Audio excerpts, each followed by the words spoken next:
All right, so as I was saying, in 2020, I went to stay with my grandpa in Washington. We got in an argument, and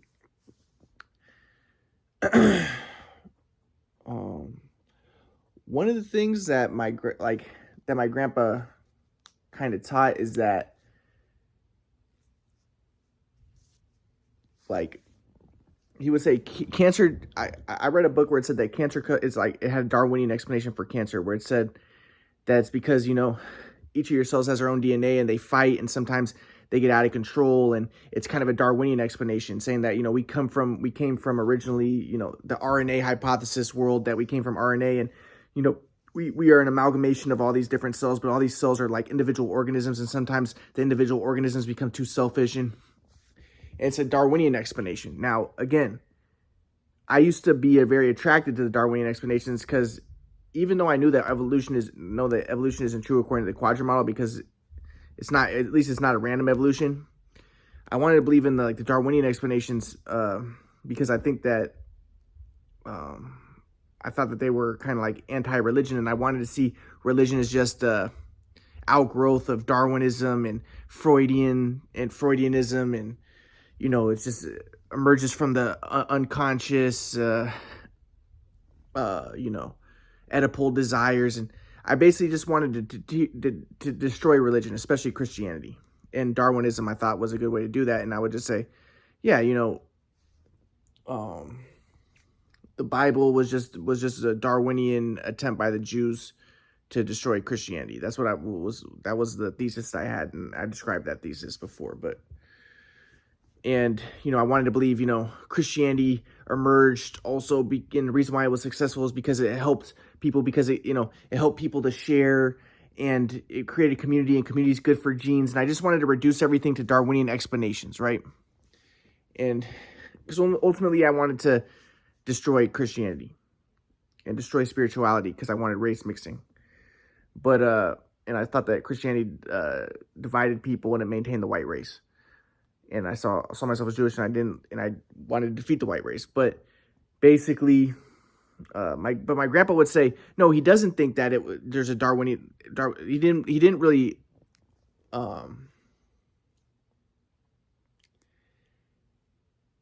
He wasn't really attracted to the Darwinian explanation of cancer. My grandpa would say, no, it's due to if you're not in the flow. If your energy system, if there's clogs in your energy system, if you're not in the flow, everything is energy, then you can get what's called cancer. So, but again, I didn't like that idea. And I think that I like the idea of like instincts and Darwinism better, is because, my grandpa's the opposite. He's an existentialist, and he thinks that you should take responsibility for everything in a way, right? And in this case, if you're not in the flow, if you're in dualistic software, then you are more susceptible to disease, right? Because my grandpa would say that sin is not being in the flow, trying to make things happen. That it's a consequence of that, right? And according to the Bible, sin creates disease. If you look at leprosy in the Bible, it comes from, it's due to sin, and that's a whole long story, and I can get into why, that's why the sun god worshippers, or the worship of the sun god, the sun god's against the cloud god in a lot of cultures, and the sun god is more connected to Satan, and the sun god will heal people of their diseases. Like people would go to Apollo's temple, and they would have dreams, and they would be healed, right? So he'll heal people of sins, because the sun god wants people to sin. The sun god is on Satan's side, and he wants man to have power. But the storm god Zeus doesn't. He doesn't like Asclepius is on the side of the sun god, and Asclepius heals people. He's actually a son of the sun god, and the cloud god doesn't like Asclepius. And same thing in the Hindu mythology. In the Hindu mythology, it's the Ashwins who are related to the sun god, and this cloud god Indra doesn't like them, because the sun god wants people to sin, and he heals people of their sins, and he heals people of their diseases. But anyways, But I never liked that idea because I liked the idea because I didn't want to think that, because I thought that was victim blaming. And again, I think it's because I saw myself as a Jewish, and I always was antagonistic toward victim blaming because I see the Jews as victims, and I want to be like, no, it's not the Jews' fault. It was the evil white people. And it's not, people don't get diseases, people don't get killed because of sin. People don't get diseases because of sin. It's because of, it's because of genes, or it's because of genetics and Darwinism in the genes. And I wanted to have scientific materialistic explanations that would take away accountability pretty much. So I didn't like the idea that my grandpa had, that it's because if you're not in the flow, then you lead yourself susceptible to disease. Now, a rational person will be like, well, there's, it's kind of both. Like, yes, it is true. If you are angry, you're more likely to get sick and stuff like that, But I wanted to, I felt my grandpa took it to an extreme. Like, oh, it's because you're not in the flow, so then you get diseases. But I'm like, but my grandpa would say there might be a genetic component to it. There might be, viruses and stuff, and that you don't have control over, right? But my grandpa would say all you have control over is the flow, is your software. So just upgrade your software, and you'll be less. And if you upgrade your software and in the flow, then basically you're protected from disease. Now, and again, I didn't like even when the coronavirus hit, and there would be people like holding up their signs like, we're against the vaccine because, we believe in Jesus and Jesus heals, not the vaccine and stuff. And I was just like, oh, these are just the white supremacists, and they're against the vaccine because they're against the vaccine, and they're against the shutdowns because they want to continue working and maintain the white supremacist system.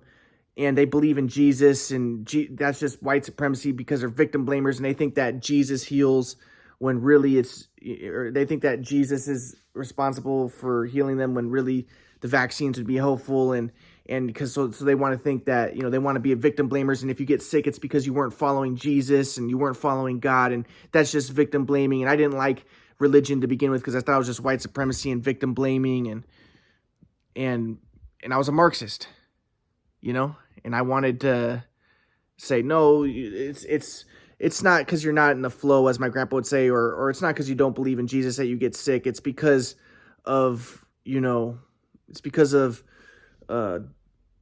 parasites and microbes and, and I want to believe the materialistic explanations, and we're just victims,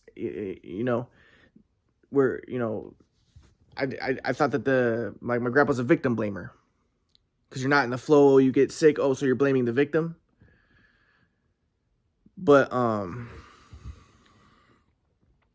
or in the Christians or the religious peoples, oh, because you're sinful, you get sick. I didn't like that idea. I wanted to think it's because of genetics and because of,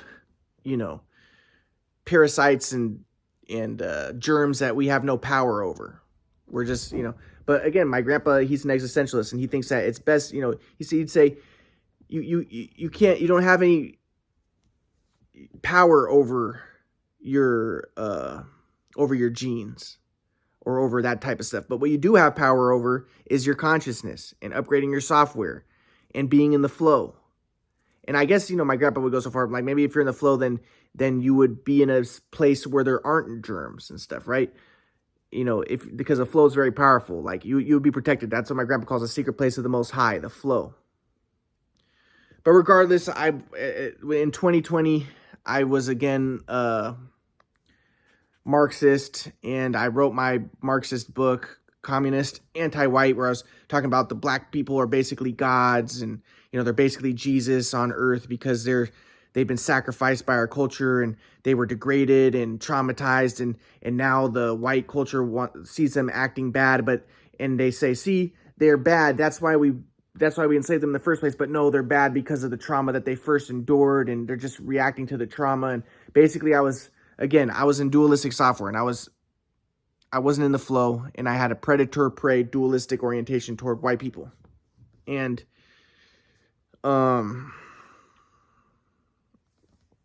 but I thought that I was being in the flow. I thought that I was in the flow. I thought I was transcending dualistic software because my grandpa didn't teach me well enough. My grandpa's telling me, transcend dualistic software, be in the flow, transcend the ego. And I'm like, well, isn't that what I'm doing?